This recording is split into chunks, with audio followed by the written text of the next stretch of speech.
Yo, what's up world? Welcome back to the channel. APW Sports signing in, and it feels absolutely amazing to do one of these videos the week after a Bears victory. Boy, it feels so good a week following a Bears victory. But it's time to transition into our next game as the Bears travel on the road to take on the Minnesota Vikings. But before I get into any of this matchup, I just want to make sure that you guys are staying absolutely safe. I know it's still a ton going on out here. I just want to make sure you guys are staying safe. And also, about 60 to 70% of the people that watch my vids are not subscribed. And if you fit into that category, go ahead right now, click that subscribe button, and also click the notification bell so you will not miss a single video. And also like the video as that help beats the YouTube algorithm. But enough of all that stuff. Without further ado, let's dive into it.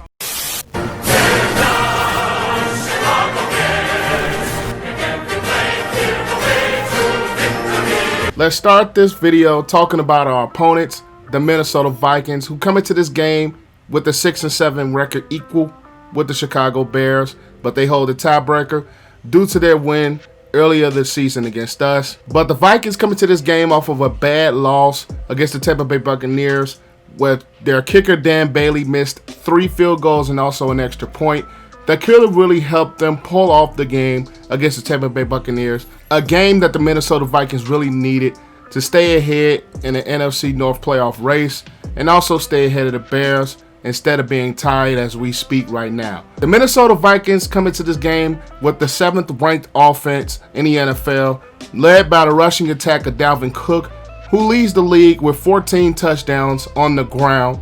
And they also have weapons like Justin Jefferson and Adam Thielen, who have been really well this season, and both had good games against the Bears in the earlier matchup. Kirk Cousins, you guys have probably seen on my channel, I've never really been a big fan of Kirk Cousins. I've never been one to trust Kirk Cousins, but he has had some productive moments for the Minnesota Vikings this season. The Minnesota Vikings offensive line does have a tendency to struggle pass protecting, and that's what really got them last week, giving up 6 sacks to the Tampa Bay Buccaneers. So the Vikings are going to have to come into this game shoring up some protection and getting things in line for their offense so they can move the football, throwing the ball down the field, and Kirk Cousins won't be under so much pressure.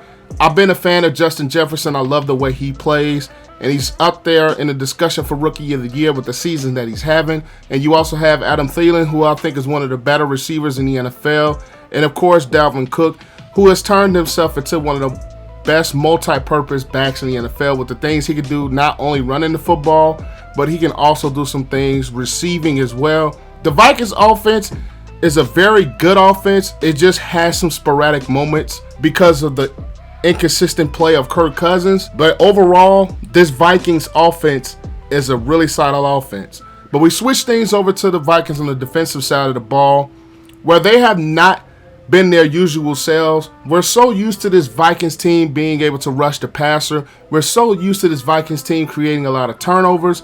You still have Harrison Smith, who I don't think he gets truly recognized for the outstanding player that he really is. But the Vikings pass rush just has not been very good this season. They have lost a lot.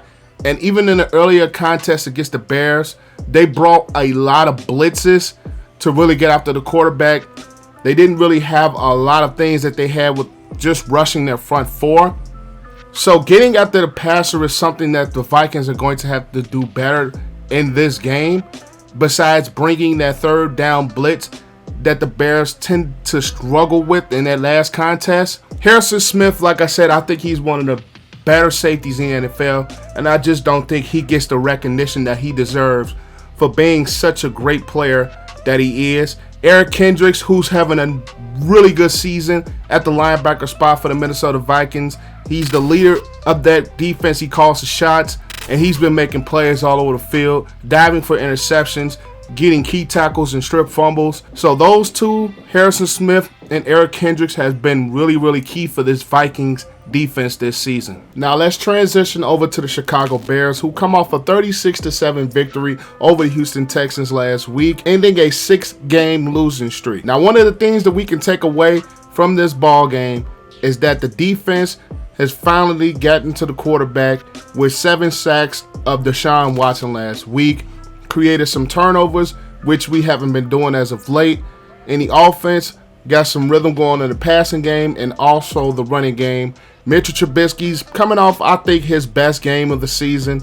David Montgomery had a really solid game, starting off with the 80-yard run against the Houston Texans last week. This defense has struggled against the pass a little bit the past couple of weeks. I still believe in the back end that can do really well. Our offense has to run the football just like we have the past couple of weeks. The key against this Minnesota Vikings defense, I feel, is you have to establish the run, something we absolutely failed to do in the last matchup against them on Monday night. One thing that's different in this game is that we're going to have Mitch Trubisky as the starting quarterback for the Bears. Last game we had Nick Foles, who was really stationary, who wasn't really able to get out of the pocket, which I feel is going to be a key weapon in this ball game with the Vikings blitz pressure that they like to bring. You're going to have a quarterback that is going to have to move behind the offensive line, who still struggled a tiny bit last week, but it was a lot better. Allen Robinson has emerged himself. Still, I think is one of the best receivers in the NFL. Darnell Mooney had a solid game. Cole Kmet and Jimmy Graham are going to be key in this ball game. We're going to have to use each one of our tight ends in this offense. We're going to have to be completely balanced against the Minnesota blitz pressure and against that defense. And our Bears defense still has to bring the pressure. Robert Quinn has got to find a way to step up. Roquan Smith has had a very good season, and I really see him playing well this week. Akiem Hicks, him being out for the last part of the last game against Minnesota really hurt with that hamstring injury. And with him being 100% healthy and him being the guy that he is, I think that's going to be really key in this contest. Khalil Mack still going to be double team and triple team. If Robert Quinn does not step up, we're going to have him step up. And it's going to be a challenge for Kyle Fuller and Jalen Johnson against the Vikings wide receiver core. So some of the things that I'm going to look forward to in this matchup is how the Bears can slow down Dalvin Cook and make this Vikings team one-dimensional. As we said, the Vikings have one of the top rushing attacks in the league. The Bears have to slow down Dalvin Cook, similar to what they did in the first matchup to slow him down. He is going to be key in that Vikings offense, and he's the engine that really gets this offense going. So the Bears are going to have to slow them down and make this game into Kirk Cousins' hands, put it in his hands, and make Kirk Cousins beat you. And we're going to have to play really good coverage against Justin Jefferson and also against Adam Thielen, one of the better wide receiving cores in the NFL. Justin Jefferson is having one amazing rookie season, and Adam Thielen is making plays and catches all over the field. So Kyle Fuller, Tashawn Gibson, Eddie Jackson, and Jalen Johnson are going to be really challenged with this Vikings wide receiving core, along with Kyle Rudolph, the tight end, who's been a real success in their offense. And another thing we're going to look for in this matchup is, can the Bears run the football effectively with Cordell Patterson and David Montgomery this week?